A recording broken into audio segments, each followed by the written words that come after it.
it doesn't make you, for example, to become an Arab if you're not an Arab. You don't have to become an Arab to be a Muslim. You don't have to abandon your background, your culture, or your identity to be a Muslim.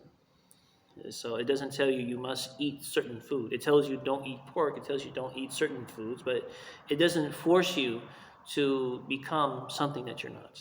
It only seeks to enhance whatever goodness that you already have by by discipline, by certain spiritual actions that are meant to enhance you, and that's it, really. Okay, speaking of food, yes. I know pork is not permissible for Muslims, right? Mm-hmm. What was the reason that God forbid? Good question.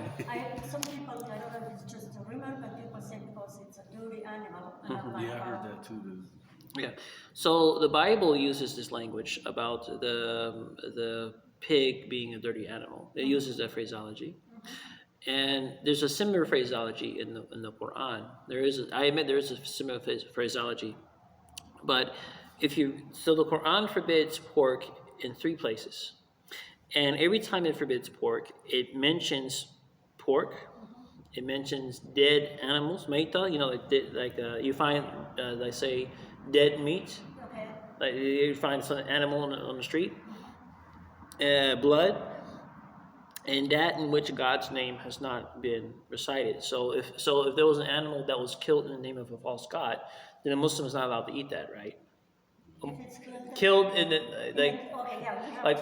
if it's like in the old days, the slaughtering of animals was done by the priestly class, and they would do so in the name of in dedication to false gods. So Muslims could not eat that. Yeah, Muslims cannot eat that. And you find something similar in the Bible. To be honest with you, you find a similar teaching in the Bible. So the point here is that if you look at those 3 verses in which prohibition of pork is mentioned in the context of those items which are harmful. Today we know that consuming blood is harmful. We know that just finding a dead squirrel on the street and eating it, we know that that's harmful. So according to the Qur'an, the pork is also harmful, according to the Qur'an. So, but it also says, if you're in a starving situation, you're allowed to eat it. I know that, but still, I'm not arguing Yeah. the reason why we don't eat pork. Sure. But still, my mind is like, it doesn't answer my question. Because, I know it's example, alcohol. Yes. It changes your mind. And Yes. I know why, Yes. why it was forbidden. They used to drink, people used to do a lot of, bad stuff when they drink because it changes your mind. That makes sense. Mm-hmm.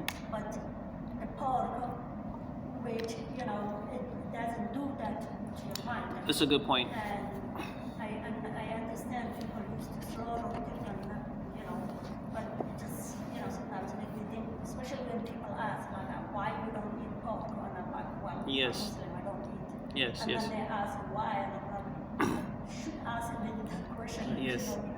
Yes. So the thing is that you mentioned alcohol. So there is a moral imperative attached to the prohibition of alcohol, because the Quran says that it is rijmun amal shaitan, that it is a disgusting product of Satan, right? Yeah. So you just described very well the consequences of consuming alcohol or consuming drugs. Yeah. But in the Quran, there is really no moral imperative attached to the prohibition of pork. Now, in the Muslim cultures, there's a moral imperative, but in the sense that you're from Muslim society, and I'm sure that in your life you've encountered Muslims who drink and do all kinds of things, but they'll never eat pork. They'll say astaghfirullah. They'll do all the other haram actions, but when it comes to pork, no, they're not going to mess with pork.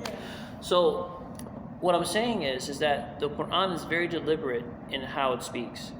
So for pork and for the other items I mentioned, I mean, you don't become an evil person or a bad person by consuming roadkill, or by consuming blood, or even by consuming something which has been slaughtered in someone else, in the name of a false god. But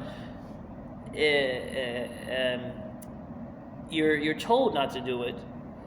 But if you have to do it, you can do it. If you have to do it, you can do it. But yeah, but what I'm trying to say is that from a Quranic perspective, those and arguably even from a scientific perspective or a physical perspective, that those items are harmful. Consuming blood is harmful. Yeah. Consuming roadkill or dead animal, just a random animal, the dead animal, that's harmful. And so the Quran places pork in that same category. And there have been experiments that people have done, and I don't really know the details very well, so that's why I'm reluctant to speak about it. But there have been experiments done that have shown the harm of pork more so than, say, what comes from beef, or what comes from turkey, or that comes from other animals. But there's another aspect which I have not really said, but I'll say now, is that at the end of the day, it is God who says it. You know, that God says not to eat pork. That it could be just a point of obedience. Yeah. That's it. I mean, you can eat anything else, just don't eat pork. You can eat anything. Relatively speaking, you can eat anything else. So, do you have another thoughts or? No, but I need to talk to you privately. Okay. Okay, sure. So normally this class is an hour, and I think we've gone over time. So, so let me. That's all.